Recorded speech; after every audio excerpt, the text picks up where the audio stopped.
Dans la présente capsule, je vais vous expliquer ce qu'on aurait fait normalement au laboratoire sur le travail et l'énergie, comment comprendre ce qu'on est allé faire dans ce laboratoire-là et comment traiter le fichier de données que chaque équipe va recevoir, comme ça a été le cas pour le laboratoire sous les lois de Newton. Alors, qu'est-ce qu'on veut faire dans ce laboratoire-ci? On veut aller au laboratoire pour vérifier la validité, vérifier de façon expérimentale la validité du théorème de l'énergie cinétique qui dit que le travail exercé par une force sur un corps va résulter en un changement d'énergie cinétique de ce corps-là. Alors, je vais passer à regarder les documents. D'abord, dans le guide de travaux pratiques, vous trouverez cette expérience-là, le laboratoire sur le travail et l'énergie. Qu'est-ce qu'on va faire? On va avoir un montage dans lequel on va trouver un moyen de comprimer un ressort et à chaque fois de calculer la force développée par le ressort à chaque niveau de compression. Et ensuite de ça, on va libérer le ressort, on va libérer le chariot jusqu'à temps que le ressort soit totalement détendu. Au tout début, au moment où on le laisse aller, le ressort étant pleinement comprimé, il y a une force maximale. À la fin, au moment où le ressort ne touche plus le muret ici, ben, il n'y a plus aucune force. Et entre les deux, ben, la force aurait été en diminuant, mais toujours en s'exerçant sur le chariot. Lorsqu'on laisse aller le chariot, immédiatement, pour empêcher que des frictions réduisent sa vitesse, immédiatement, on va trouver un moyen, au moyen de nos capteurs optiques, de mesurer la vitesse du chariot. Connaissant sa masse et sa vitesse, on peut calculer son énergie cinétique. Et si on a un moyen de calculer le travail fait par le ressort entre le moment où il était à pleine compression et le moment où il est tout à fait libéré, ben, on pourra faire cette validation. Est-ce que le travail fait par le ressort sur le chariot est égal à l'énergie cinétique acquise par le chariot? Je vais faire un petit détour par nos diapositives PowerPoint. Or, on se rappelle qu'ici, si on a une force variable, pour calculer son travail, il va falloir faire l'air sous la courbe pendant le déplacement d'une position initiale à une position finale. Une force variable, c'est effectivement le cas du ressort, dont la force est proportionnelle au déplacement ou à la déformation. Or, c'est l'équivalent de cet air sous la courbe qu'on va vouloir faire qui donne ce résultat-là. Quand on le fait au moyen d'une intégrale, ben, on retrouve ici une intégrale parmi les plus simples, l'intégrale de x à la 1 dx. Ben, l'intégrale de x à la n dx, c'est 1 sur n plus 1 fois x à la n plus 1. Vous allez avoir à faire cette intégrale-là, à trouver à quelle variable ça correspond et à introduire la formule résultante dans Excel. Donc, on veut calculer cette intégrale-là, c'est celle qui va nous donner le travail exercé par le ressort sur le chariot.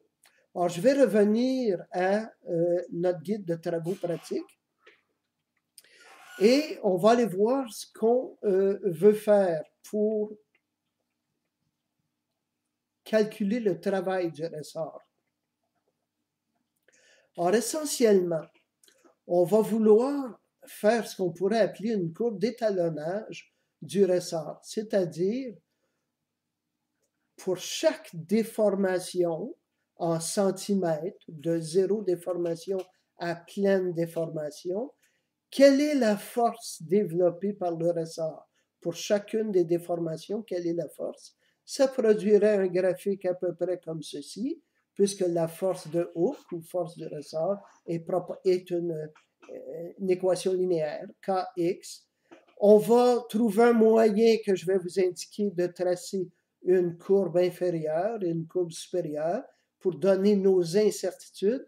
Mais ce qu'on veut faire, c'est l'air sous cette courbe-ci, la courbe nominale, qui nous donnerait l'énergie cinétique du chariot. avec les incertitudes, bon, on aura une courbe, une aire, une aire plus grande ou une aire plus petite.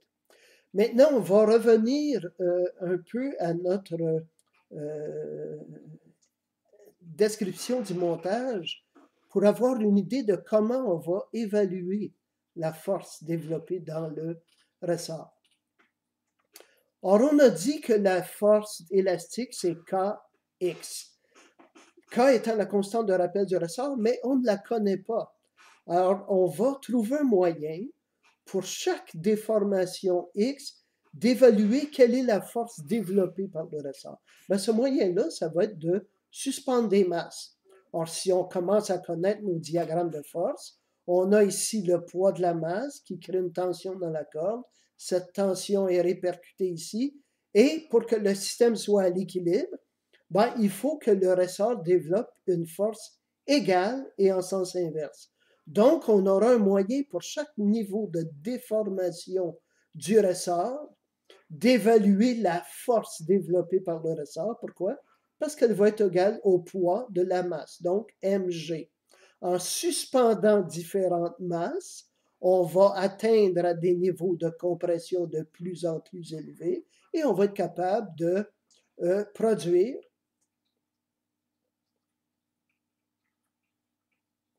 le graphique que j'ai montré ici. Alors, pour un peu voir à quoi vont correspondre vos données, je vais maintenant faire un détour du côté du fichier Excel que vous allez recevoir. Dans ce fichier-là, les expérimentateurs ont pris d'abord une position du chariot sur le mètre alors qu'il n'y avait aucune compression dans le ressort. C'était ici 77 cm.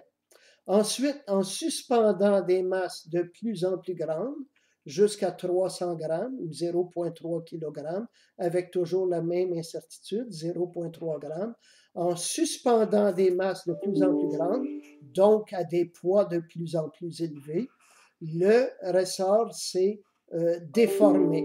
Et on voit que la déformation passe graduellement de 0 à quelque chose comme 3,9 cm. Ici, il y a la position d'équilibre, en fait, aucune déformation du ressort. Ici, il y a les nouvelles positions qui ont été jugées.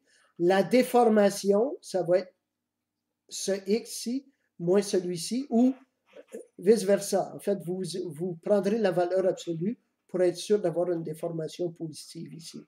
Les incertitudes, elles sont données au bas du tableau Excel.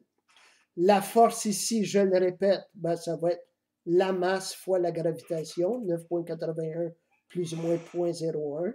C'est en mètres, c'est en newton.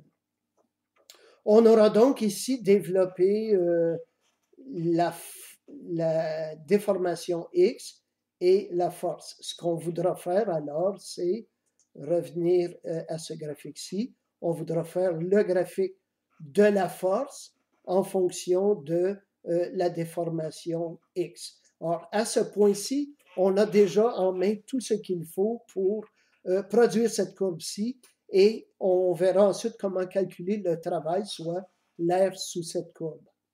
La deuxième étape, ensuite, on va vouloir calculer, vouloir trouver le moyen d'évaluer l'énergie cinétique du chariot. Alors, ce qu'on va faire, c'est que le chariot, à partir de la compression maximale du ressort, le chariot va être libéré 10 fois. Pour chacune des fois, on va mesurer le temps que ça prend à la petite lamelle de 2,5 cm pour passer en dessous des capteurs optiques. Ça va nous donner une distance divisée par un temps, donc une vitesse. On aura mesuré la masse. Maintenant, cette mesure-là, on va la faire toujours à partir de la compression maximale du ressort. Pourquoi? Parce qu'on veut couvrir l'entièreté de la courbe d'étalonnage du ressort. Ici, bon, notre équation de l'énergie cinétique, on va aller voir tantôt dans le fichier Excel à quoi correspondront ces valeurs. Alors, je répète,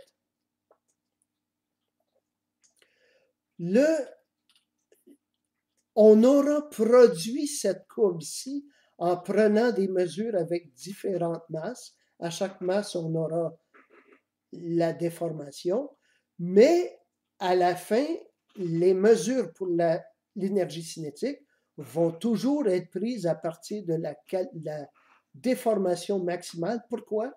Parce qu'on veut laisser le ressort appliquer sa force, toute sa force, pendant tout le temps que ça lui prend à revenir à son équilibre, de sorte qu'on pourra tracer l'air sous la courbe de l'ensemble du processus pour valider le théorème de l'énergie cinétique. Alors, je reviens momentanément au tableau Excel. Les 10 valeurs de temps que ça aura pris pour passer sous la lamelle de 2,5 cm sont écrites ici. Temps moyen, incertitude sur le temps. L'énergie cinétique, 1/2 mv carré. La masse est ici. La vitesse, ben, ça va être la longueur divisée, la distance divisée par le temps avec les incertitudes. On vous dit ici, appliquer les règles simples pour delta K et delta W, ça va être par la méthode des extrêmes. OK, delta W. On va retourner à notre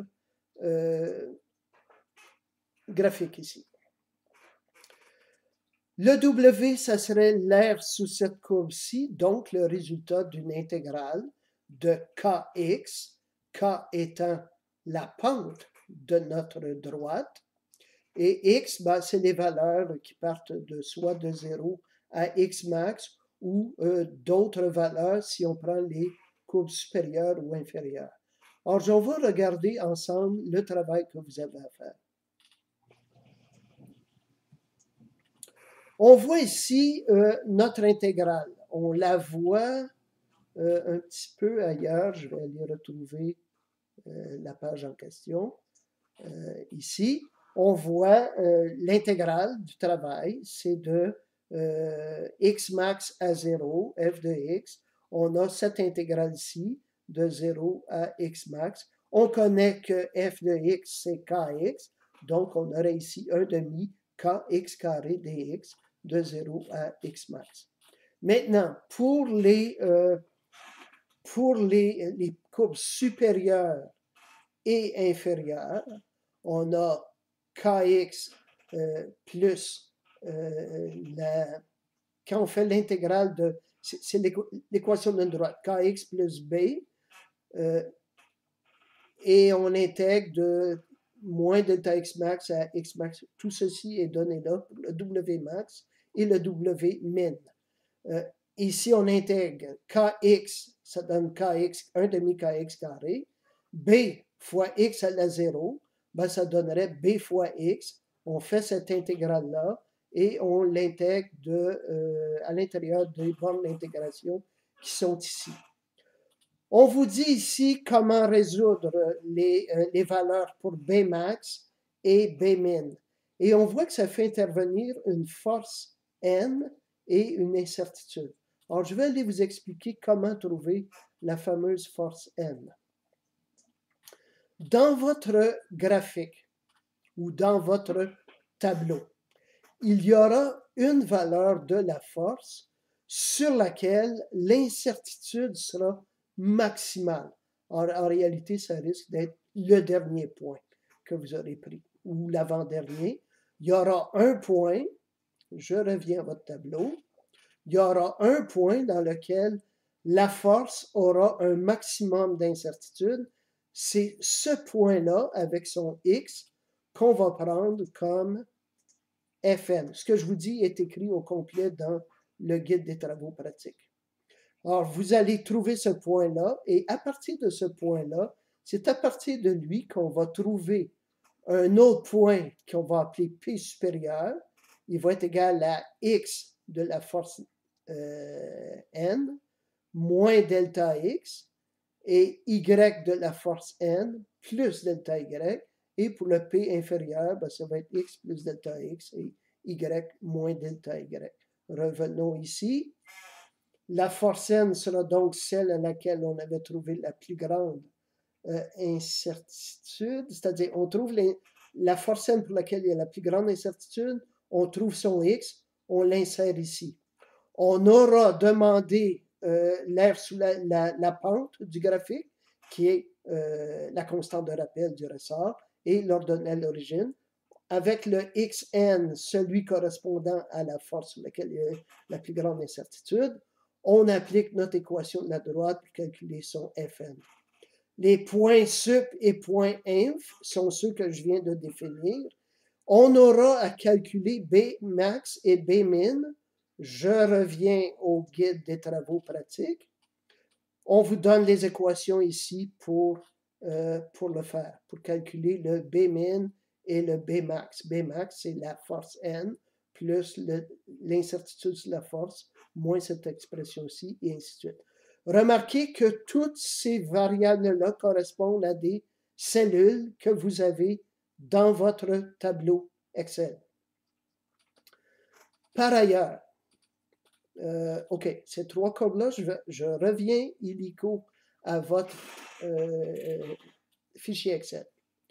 Au moment où vous aurez empli de vous-même toutes ces cellules-là, les nouveaux points, point P sup, P inf, le B max et le B min, avec les formules qu'on vient de voir.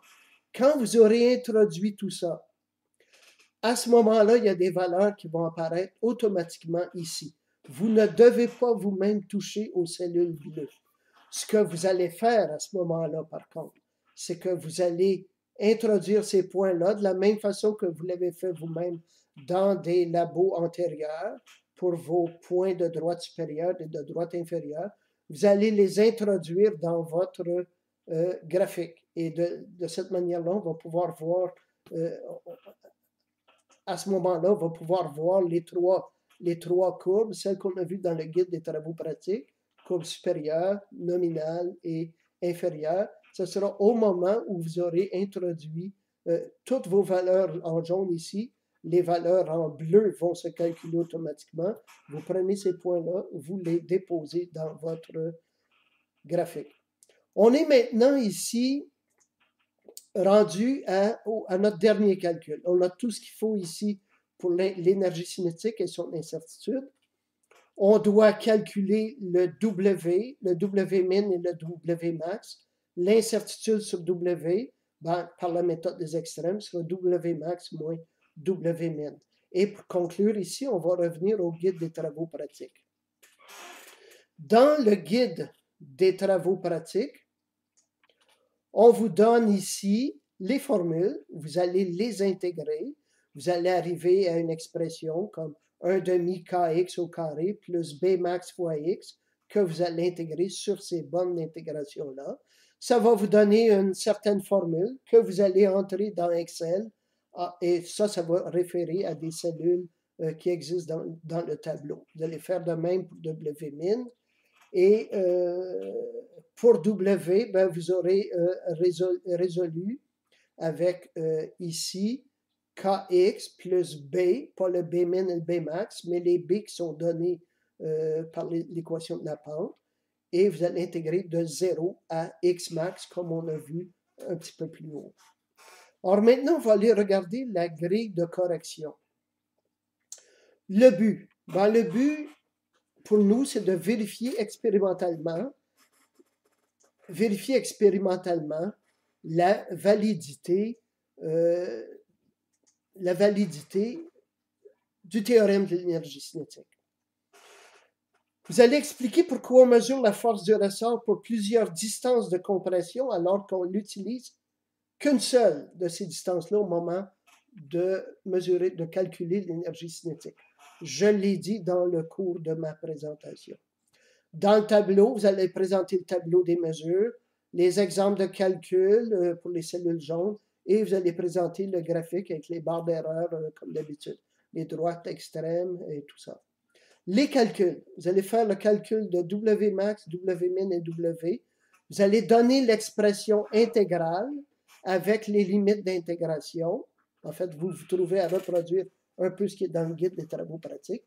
Et vous allez donner un seul exemple avec tous les chiffres. Ça va être celui du travail nominal, W. Euh, Ensuite, vous allez calculer l'exemple de calcul de Bmax et Bmin. Donner un seul exemple, celui de Bmax. Vous allez donner l'exemple de calcul de delta K et de son incertitude.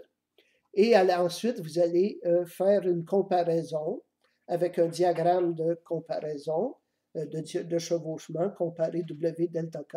Et vous allez répondre en regardant, en analysant votre diagramme de chevauchement. Êtes-vous autorisé à dire que le théorème d'énergie cinétique est validé? Il y aura pour ce labo ici une question sur la méthode scientifique. On en a parlé une fois en classe. Je vous ai présenté un document et je vous rappelle qu'il va y avoir une longue question sur la méthode scientifique à l'examen de labo théorique final. On a parlé de deux grandes méthodes qui était la méthode par déduction, qui remonte à très très loin, un peu de Platon. On partait d'idées innées et par des raisonnements logiques, on allait vers des vérités sur le monde. On a parlé ensuite de la méthode par induction proposée par Francis Bacon au 16e siècle. Il partait d'observation. On a résumé de façon simple, on a peut-être un peu simpliste, mais on a résumé l'idée, observer le monde sans aucune idée préconçue, sans préjugés, et de là, par des classifications et des règles logiques, arriver à des vérités sur le monde. Bon, on a discuté du fait que ni l'une ni l'autre méthode n'était satisfaisante. Pourquoi? Ben, des idées innées, c'est pas sûr qu'elles soient fondées dans le réel. J'ai donné quelques exemples de sophismes dans le document sur la méthode scientifique. Or, à l'inverse, pour la méthode d'induction, premièrement, j'ai donné quelques exemples disant que arriver au laboratoire sans aucune idée préconçue, c'est totalement impossible. Quand on est arrivé au laboratoire, pour faire le laboratoire sur le MRUA, vous y étiez, bon, on est arrivé avec une idée préconçue, on avait déjà des idées sur quelles devaient être les équations du MRUA. On avait un montage qui avait été pensé pour nous permettre de réaliser cette expérience-là. C'est la même chose pour le travail et l'énergie. On arrive avec une théorie, on a des idées très, très, très préconçues, et on arrive avec un montage qui était fabriqué pour nous permettre de valider ça. Donc, la méthode d'induction sans préjugés est assez compliquée ou absolument, peut-être absolument impossible. C'est ce genre de discussion-là que j'aimerais que vous fassiez dans vos propres mots en réponse à cette dernière question. OK, alors on a fait le tour du fichier Excel.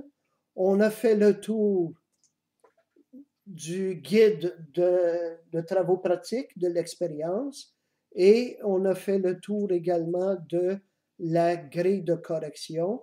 D'ici quelques temps, quand on sera entré dans le module numéro 3, chaque équipe va recevoir son fichier Excel avec ses données. Le laboratoire, en principe, pas en principe, mais en réalité, on commencerait à travailler sur ce labo-là le 6 mai, mais en fait, je vais vous envoyer vos fichiers Excel dès le 2 mai et vous pourrez commencer à travailler dès qu'on aura vu le théorème de l'énergie cinétique, et il sera remettre le mercredi 6 mai, le rapport de laboratoire. Alors, je vais conclure ici cette présentation sur le laboratoire travail énergie cinétique.